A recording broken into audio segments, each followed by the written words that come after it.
Welcome to Roundtable Talks with American Whiskey Magazine. I'm your host and the editor of American Whiskey, Phoebe Calver, and I'm here to indulge in a little conversation with the people that make the whiskies we love in the States. Today is International Women's Day, so what better way to celebrate than with the 5 women that make up the leadership team at Tennessee's Uncle Nearest. We've sampled the whiskey, so now it's time to meet the makers. Today we're joined by CEO and founder Paul Weaver, Senior Vice President of Global Sales and Marketing, Kate Jerkins, Director of Whiskey Operations, Sherry Moore, Master Blender, Victoria Butler, and Director of Marketing, Lucia Creed. I hope you enjoyed today's discussion, and as always, you can get involved in the conversation on social media. Enjoy.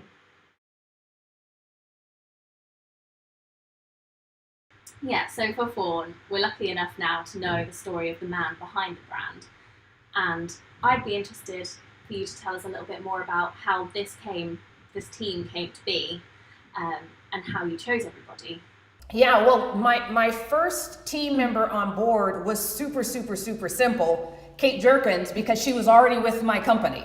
And so the owner of Uncle Nearest is Grant Sidney Inc., and she was already with Grant Sidney for a couple of years as vice president of sales and marketing anyhow. And she was working on a different investment in our portfolio. And when this came about, I said, listen, this story, everything about it has you written all over it. And even though she already worked for me, I made her sign an NDA. What is this? So I made her sign an NDA, and then she did. And when I sent it to her, her first response was, "You realize I drink Chardonnay." So it was definitely going to be a little out of the box for her. But even before Kate as an official employee, Sherry was on board as a consultant. And that's a whole other long story that would take the rest of this time. But what a lot of people do not know, and I wish she would kind of toot her horn a little bit more, what a lot of people do not know is everyone is talking about, the first woman in operations and a major spirit brand, and they're having these conversations now as if she didn't already do that 30 years ago. But her prior company, Jack Daniel Distillery, she was always in the background, and this is the first time that she's come to the forefront. But she was the very first person involved in this company. And then Victoria, super no-brainer, because the how I have always seen Uncle Nearest as being a brand that at some point is back in the hands of Greens. And that they are the ones that are really propelling this forward, that they are the master distiller, the master blender, like all of those positions are Greens. And we just were having no luck with the younger generation. They came out and they're like, this doesn't look like work we want to do. This isn't glamorous. We make the whiskey world seem so glamorous in advertising, and then you walk through an actual distillery and you're like, this is not glamorous. And so we couldn't get any of the younger generation on board. And Victoria was retiring. So now we're on the opposite end, Yes, right? Where she was retiring for us from a really successful career at the Department of Justice.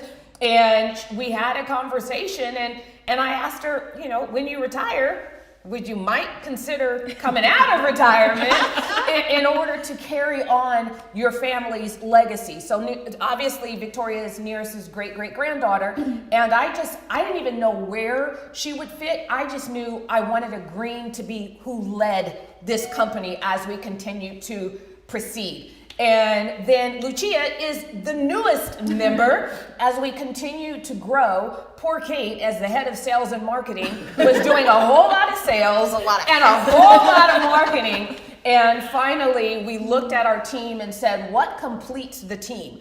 And it was very clear that we needed a director of marketing. So then Lucia came on board. But yeah, leading on from that, you obviously chose to keep the news of your all-female leadership team slightly on the back burner and under wraps. I'd be really interested to know what your reasoning was behind that and why you feel that now is the perfect time to reveal this news. Well, I think because it's taken a while for the world to realize that a woman belonging in the kitchen could be a distillery kitchen with a cooker and a fermenter and a still. The world was not ready for a female team to lead a major spirit brand, but specifically whiskey, that has been so dominated by white male for so long that it would have been too much. And so it was an absolute decision, because we didn't build this team based on gender.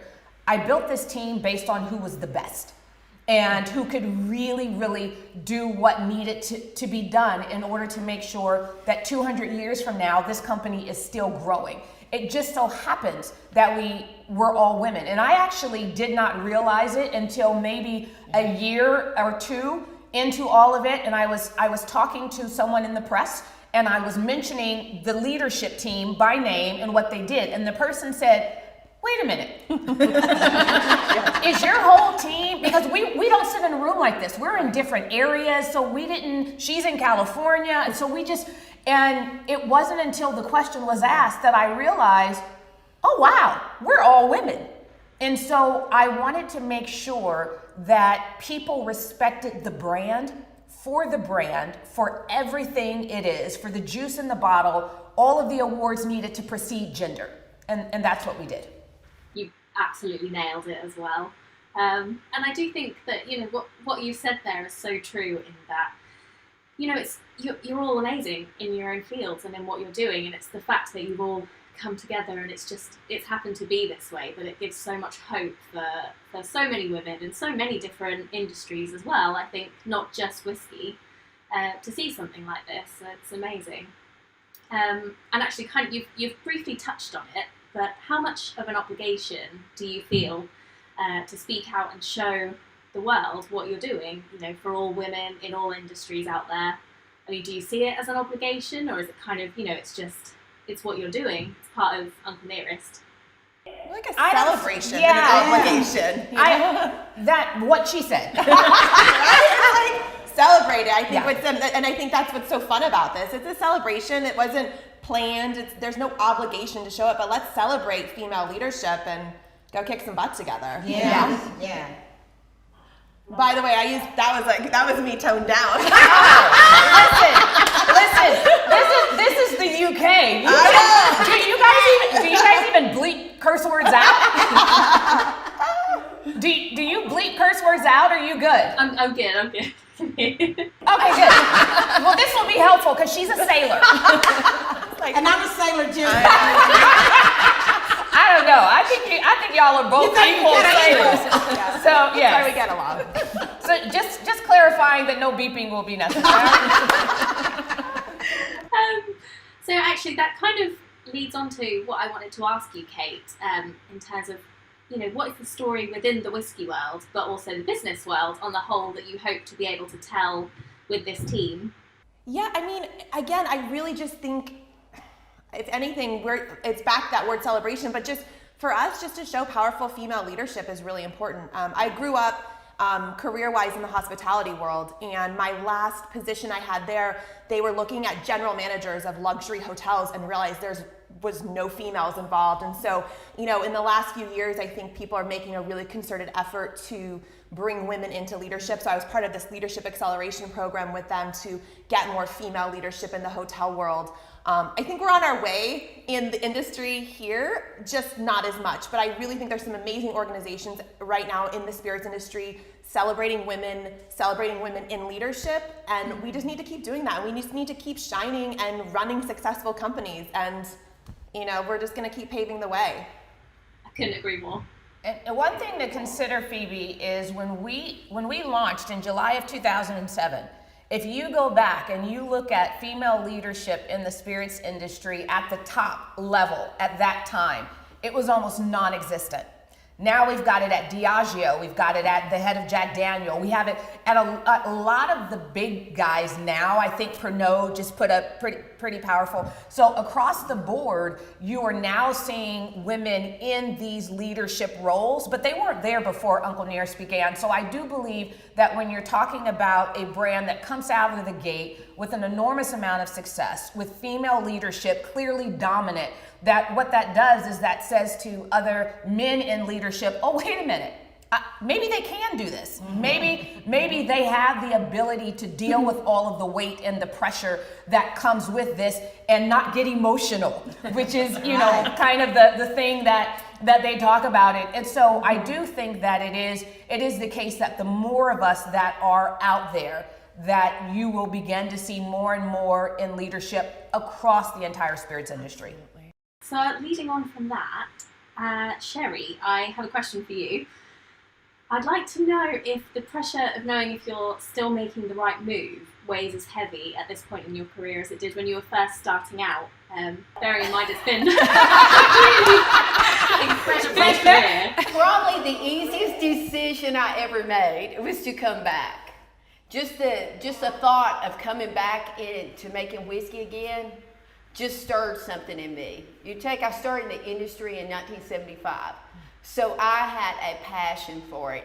And even my time away was almost good because it made me appreciate and almost coming back with a renewed passion. And I start calling people. My only concern was, I said, well, I've been out of it for a few years. I hope what I know is still relevant. And so I start calling people, and Vendome, where we're getting our still made, 4th generation. I knew all them. I called Busey Construction, 4th generation. They're all still there. Hey, Sherry, yeah, we'll be glad to help you. Mac Manufacturing. I start calling other colleagues that needed, if I had a question about barrels, and they were all there. So especially on operations, there is such a close-knit group of people that even when I was at Jack, if I had a question about filtration, I could call somebody up at Jim Beam. I call it Maker's Mark. There's no competition when it comes to operations. Yeah. Because we know that anything that I do to help somebody else, they're going to help me. So to come back in and get those connections back and just the smells. There's nothing. It's so true. Walking through that barrel. Yes, so good. My first time I was supposed to do a tour at Angel's Envy, somebody had asked me to go to Florida, and I said, whoa, I've got a chance to look at boilers and cookers and mashers. I'm going to pass. I will pass. I can go to Florida anytime, but I can't get in a distillery. I can't get in anytime, and this is when I'm able to meet this person. And, and how good it felt to go back in there and just the smells and see the equipment and even the steam, even the heat from the steam felt good. So, no, it's real easy to come back. I have to agree, it's the best smell in the world. I really, really miss it. I wish I had it in some kind of candle. I mean, I could just sniff a bottle, but start to get funny there. We're working on the candle. We are working on the candle. You'll be the first to try it out when we figure it out. Yeah. Perfect. So Victoria, I'd be really interested to know, obviously throughout your career, have you felt pressure not to make mistakes, and do you think that your room to kind of mess up was smaller than your male counterparts, or have you never really thought about that so much? I don't think about what my male counterparts are doing. And far as pressure or any negativity in regards to my position, I haven't had to deal with that. And I tell people the reason why is because I had Fawn, Kate, and Sherry. They had already paved the way. And then I think my lineage helps a little bit too. I think it gives me a little bit of credibility. Yeah. So, nobody's telling her what to do. Nobody's telling me what to do, and so I haven't experienced that. Oh, that's great. So, moving on from that, Kate, from your previous career experience, how have leadership teams looked, and how much of a trickle down would you say this has in the companies? In your opinion, does this sort of limit people's ideas of potential and opportunities within themselves, or, what do you think? Yes, every leadership team I've been on since I was in my mid-20s has been mostly male. And so in the hotel world, you have these executive committees, And traditionally, it's the mostly female director of sales and marketing. Yes. And the female director of human resources, and then all the guys. I will say I was really blessed early on in my hotel career. My first boss, my first director of sales position was a woman. And she really, I look to her still to this day. I'll email her. I was really, really lucky. But that was one instance. After that, for the 15 years of my hospitality career, it was mostly male leadership. I don't think it ever bothered me or occurred to me that that's it. That's more like a retrospective look. I can talk about sports and I can quote bro out with these guys. So like I never felt like I didn't fit in. Right. Never felt like I didn't fit in. One blip in my career where I worked with some gentlemen and I really felt like a woman. And especially when I left, and I was told if he was my husband, he would have made the same decision for me or something along those lines where he agreed why I was leaving. Like it was a family decision and it was really, I needed to leave kind of decision. It was the only time I really felt like, wow, that's how you see women. But otherwise, I've just participated. And I grew up with an older brother. He's 9 years older than me, and I just had to hang with the guys my whole life. So it is who I am. Yeah. So leading on from that then, what are your hopes for the future of leadership and, a more diverse leadership? And what conversations do you believe still need to be had in order to achieve this, sort of across the board? Who's that question to, Phoebe? If you're happy to answer it, Fawn, that would be... Sure. Well, for me, I'm not a big fan of turnover in general. And so when I put a team together, I kind of want them to stay there. And so the way that I see this company evolving, when we first came on the scene, you had a lot of people, especially because of our history, our background, that expected that because we were building so rapidly that we were really doing that to sell, that we were really doing that to flip the company. And it took a while before people understood we don't want to be the acquired, we want to begin acquiring. And so as I see us continuing to grow this company overall, at least the parent company, Grant Sydney, I see everyone moving into leadership positions, even in other brands, but all under that umbrella. Victoria's not allowed to leave Uncle Nearest, so she's the only one. This is a wrap. She's the only one that's not allowed to leave. But I do see us continuing to grow, and because people do get bored, it does get stale after a while. If it's not Sherry's like, just put me with the cookers, the fermenters, the boilers, and I'm good. So for her, I mean, this may sound crass, but it's like a gynecologist's office. It's like it's the same as the same as the same. That's her when it comes to distilleries. Oh my God, that's good. It's true though. That's good. That's her with distilleries. It's the same as the same as the same. But I do think that we will continue to grow and to have more brands and to have more companies. But if you take someone like our friends up in Kentucky at Brown-Forman, everybody there is very clear that yes, they have Old Forester, they have Woodford, but it's Jack who pays the bills, Yes. right?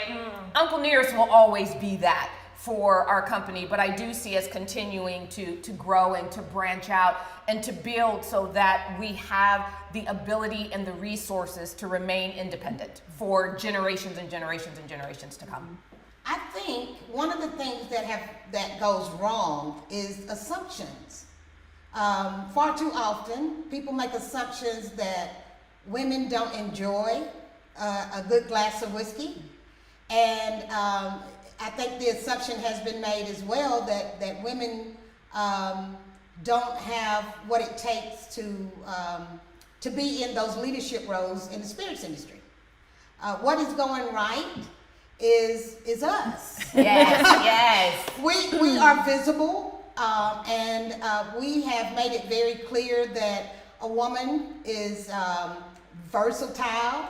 She can wear many hats. She has the creativity, the toughness, and all of those things, those attributes that are needed in the spirits industry. So visibility and us. I don't know about you guys, but I'm seeing more and more, just on social media, more and more powerful women coming into Oh, absolutely. the spirits world. You think about even Absolutely. Tracy Franklin Yes. and all these women Yes. who are Yes. really showing their incredible knowledge. Yes. It's been really inspiring to see in the last year. Absolutely. Couldn't And I agree think more. all of those So changes. I said yesterday doing a virtual event, we don't necessarily take credit for that, for the change, the growth in the female side of the industry, but there's definitely been a change since we've been on the scene. Absolutely. A change that I don't think would have happened if we hadn't been so successful. Absolutely, absolutely. I think you're completely right in terms of just the visibility, and actually, you can relate and you see things you recognise, and they're inspiring and so insightful, and it's I think I agree with what you just said completely. And for Sherry, have you seen a change for how women are regarded within the industry during your career? I'm assuming I know the answer to this, in but operations, I'm still intrigued. me being in operations, and I think because I started at Jack Daniels at such a young age, I was 18 when I started, paid my way through college, I think they didn't hardly view me as a woman and shut me out. I was Sherry that had kind of grown up there. My grandfather was over new construction at the distillery. Then when I got out of college, people really opened up, and I think I was able to talk to the people that had a lot of experience but they didn't have formal education, and being able to go through that route in operations probably helped me more than anything. Well, I'm sorry. And let's So did not her do- pedigree. So let's be clear. Just as Victoria's Yes. pedigree as a queen has yes. helped her, her pedigree as a Motlow has helped her. Yes, So it didn't hurt a thing. it did not hurt a thing. So I do love her answer, but let's be clear. And let's If you're working at Jack Daniel's Yes. Distillery and that's the family business, then I think they have to take you a little more seriously, even if you grew up in it. Yeah, I just want to say that there's always two sides of the family. I knew you were gonna say this. There's the side with money and the side without, so I was the side without. You were working. So you were working. So I worked my way through college. Yes. And so I probably, because I did work myself through college and they knew that I didn't have a silver spoon. Yes. Yeah. I didn't have a silver spoon, Lot of but I did respect. have Agreed. the connection. Yeah. Yes. I did have the pedigree. I did, everybody knew my family in town. So I think that helped me as I went in. And then I think it's relationships, one-on-one relationships, and earning some respect from men with 30 years of experience. And I knew I had kind of made it when one day this man goes, "Sherry, I heard the biggest damn lie." And I said, "What?" He said, "They said you went to college." And I said, "Hell no, she hadn't been to college. She got common sense." And in another environment, you would be very, very offended. The academia, and you would go, "I've got a chemistry degree." But in that world, that he thought I had common sense and I hadn't been to college. Kudos to you. Kudos to me. Big compliment. That's huge. And but it's in that. But my academia wanted to go, "What do you mean?" Yeah. I have a chemistry degree. But I knew in that world for relationships that he viewed me as one of them. Yes, it was a compliment. Was probably the biggest compliment I had during my whole career. Yeah. I felt like that was a real turning point for me. Yeah. I cussed. Trying to catch up with these two. Exactly. I don't want to be left out. I keep thinking about their lineage, and I'm like, my lineage, I'm Irish, and my dad drank a lot of whiskey growing up. It's like, all I can think of, you guys have the best bloodline. Yeah, best bloodline. Mine is not helpful at all. My father, I'm hoping, is in heaven, has discovered that whiskey was okay. Yes. But my mother is still here. Yeah. She's not excited about this to this day. We decided that my dad is pressuring your The dad. day that your mama took the last two, well, the only time she's been. The only time she's been. She didn't get excited about anything until we went over and we weren't talking about whiskey. Yes. And then she had questions. Then she had questions. But as long as she's just kind of like. She was happy. Yeah. She was happy. But she didn't ask questions. No. But she was very happy. Yeah, but she was also confused. She was like, "Why is God blessing this so much?" I mean, that was literally her head, like, "I don't understand. It's wrong. It's so wrong." So yes, she's still wrapping her head around this. Yeah. It's so right, it's wrong. It's so right, it's wrong. Yeah. It's definitely right. I love that so much, and it's so right. You made the right decision. You can definitely, your mum needs to know that. So yeah, Fawn, do you think that we'll be able to be part of a future where whiskey isn't regarded as gendered? Are we already getting there? Sort of how far do you think we are? Oh, absolutely. We've already shattered that. That's done. I think that when you are looking at our brand and it is the most awarded American whiskey, that includes all the bourbons in Kentucky and everywhere else, when you do that not once, but twice in a row, and as far as I'm concerned, we'll do it again. Yes. When you do that, you're really saying there is no gender in this. As long as you are skilled and you have a passion and a love for it, anybody can do it. Gender doesn't matter, color doesn't matter, and we just happen as a company to be proving all of that at one time in one space. But it would have happened anyway. We just sort of accelerated that.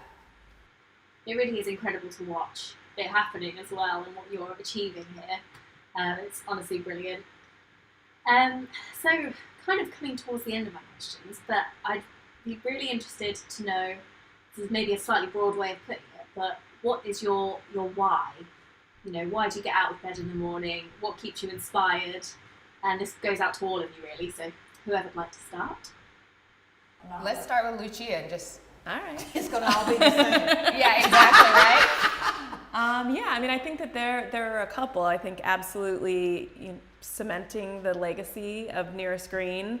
And also, I have a teenage daughter, and I love that we as a team and a company are paving the way for the next generation of young women to never doubt their ability to lead companies and shatter records and set out to accomplish things that maybe we wouldn't have when we were kids. So I'm really proud to be a part of a group that's paving that future.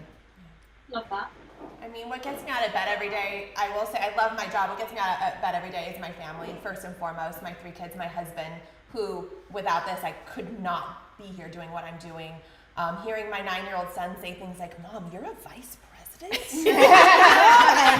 and then we're coming out here for this interview. You're gonna be in an interview? Like those things, there's nothing like making your kids so proud of you.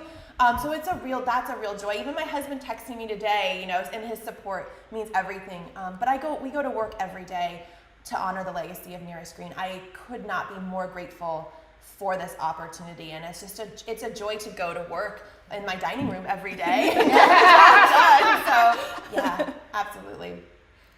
My why is super simple. I think all of us in life are chosen for certain things, and I just happen to believe, as kooky and as corny as it sounds, that Jack chose me. And I know that seems odd when I say that, because people assume that it's really Nearest who's propelling this. I happen to believe that based on everything I know about Nearest and his humility, he wouldn't have cared about this. I really don't think he would have cared about this. Who I think is in heaven pulling puppet strings and is the reason why we are so successful is, I believe that Jack wanted his mentor to be not only acknowledged, but to be honored and to sit alongside him. And for whatever reason, that little 5'2" guy chose this little 5'4" black girl to do it. And what my why is I don't want to screw that up. Yeah. For whatever reason that he chose me, I don't want to screw that up. Well, for me, it is about the story, but a deeper level for me is about the whiskey. Because they're out here doing, this story's going, and I don't want anybody disappointed when they do taste the whiskey. So mine's a little more about boilers and chillers. But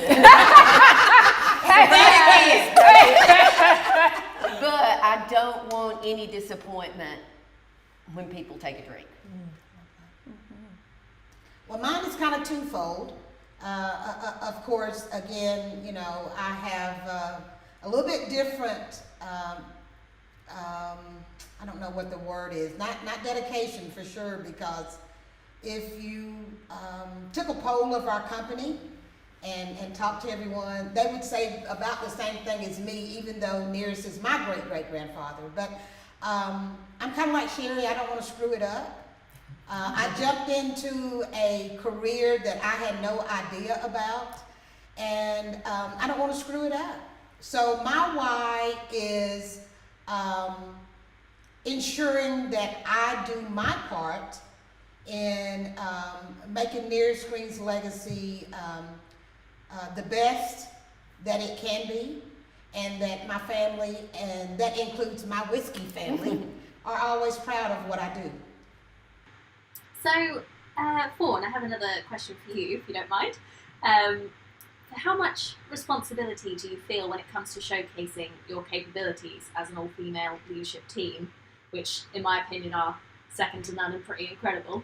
And how do you choose to channel that into your work? I don't feel a responsibility to do it because they're female. I feel a responsibility to do it because they do everything they do with excellence. And I think that the best thing that I can do as a leader is in every opportunity where I'm able to step back and push them forward so the world can see what it is that they are doing. That to me is the responsibility. So coming out of the gate, all of the press just wanted to talk to me, which drove me a little crazy. A lot. It drove me a lot crazy because I wanted to stay in the background. But if that is what it was going to take in order to tell this story, and if I was the official storyteller, then that's what I was going to be. But my preference is to be in the background and for these beautiful women to be the ones that are out in the forefront and really carrying this company forward. So I look at putting a spotlight on each of them and their gifts and their talents as being the responsibility, but it has nothing to do with gender. You do that quite well. Yes. I completely agree. It's so great to be shining a light on all of you, because not only are you incredible at your jobs, but also you just got the best personalities. And I'm really sad I'm not in that room right now, actually. See, Phoebe, the world needed to see her personality the first year. Steve and I are traveling across the country, and they're like, but who started it? And we're like, well, she's a really nice woman, but she doesn't really want to be here. And finally we had to pull her out from behind the curtain. We're like, no, seriously, they're sick of us. They don't want to hear about you. It was a pivotal, when Fawn got involved in the press and really started being forward-facing and talking to our distributor teams and to different accounts, it made a world of difference. Just her dynamic personality and her ability to tell the story like no one else. And we needed that, and it taught all of us a lot about how to tell the story, how to approach the press, how to approach our distributors and everything. So it was a necessity. Just took a little prodding. And then I see her backing up. She's like, I'll go right back up. Where I started. Yeah. She's doing that now. She's trying. Yep. Got there in the end. So to finish up, I'd just like to ask you all what success means to you and what it looks like to you. So maybe start with Victoria. Oh, that's easy. For me, it is just the opportunity to do what I do every day. I don't put any pressure on myself as far as the word success. Just the opportunity to go about my day-to-day, to live healthy and happy. I think I'm pretty darn successful, just to be able to sit here with these powerful women and tell our truth. Perfect. Me? Well, I always get Did I not tell you? A gynecologist. Everything is the same. I want to set the benchmark and set up to where our whiskey, we can have extensions, but we're going to have a flagship brand out there that is consistent from year after year to wherever market it's in.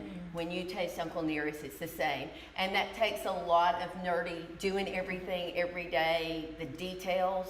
And that's exciting to me. It's not boring.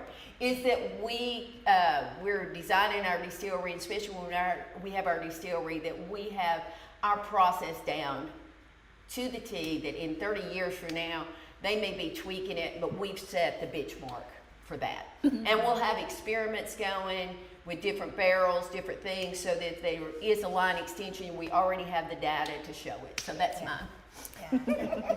You know, success for me is going to sound kooky, especially being in the whiskey industry where, you know, folks like my mother feel like it's part of the devil's work. But I actually think a lot of the afterlife, and I think about what Nearest and Jack must be feeling looking down at us and how proud they must be.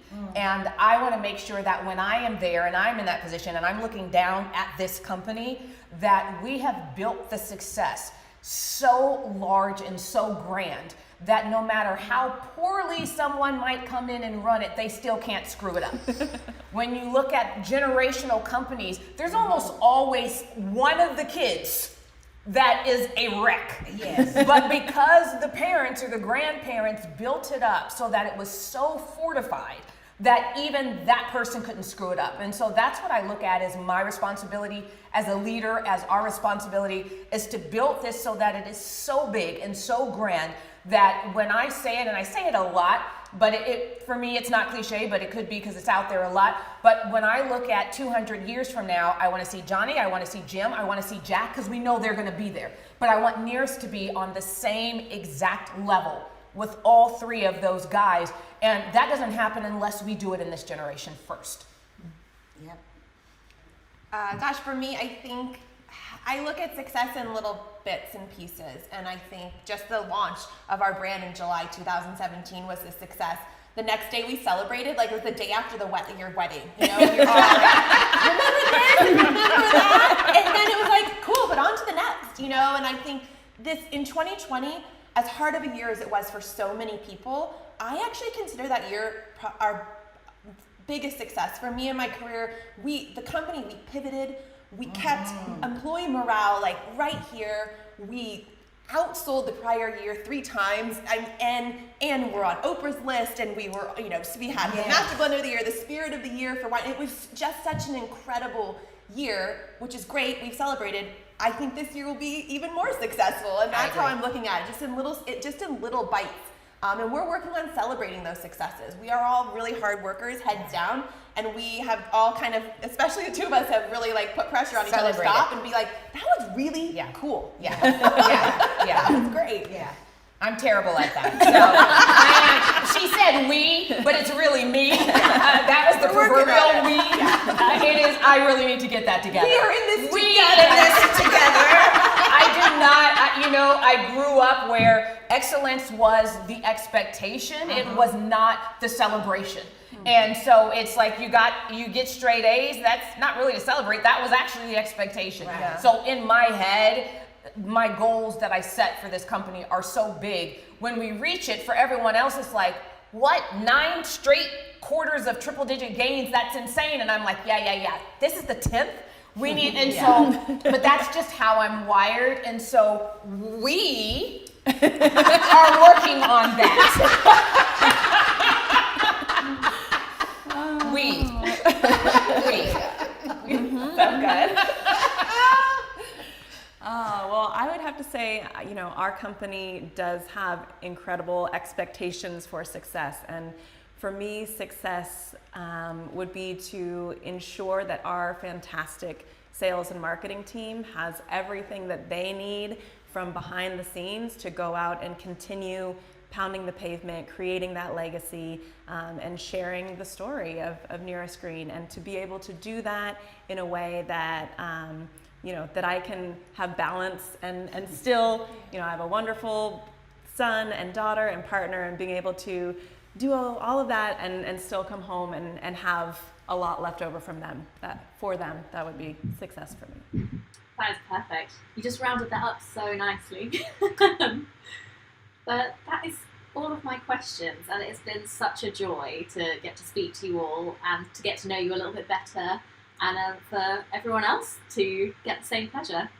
So thank you so much for your time. Thank you, Thank Phoebe. you. It's great to see Thank you, you. Phoebe. You better get to Tennessee as soon as you can. Yes.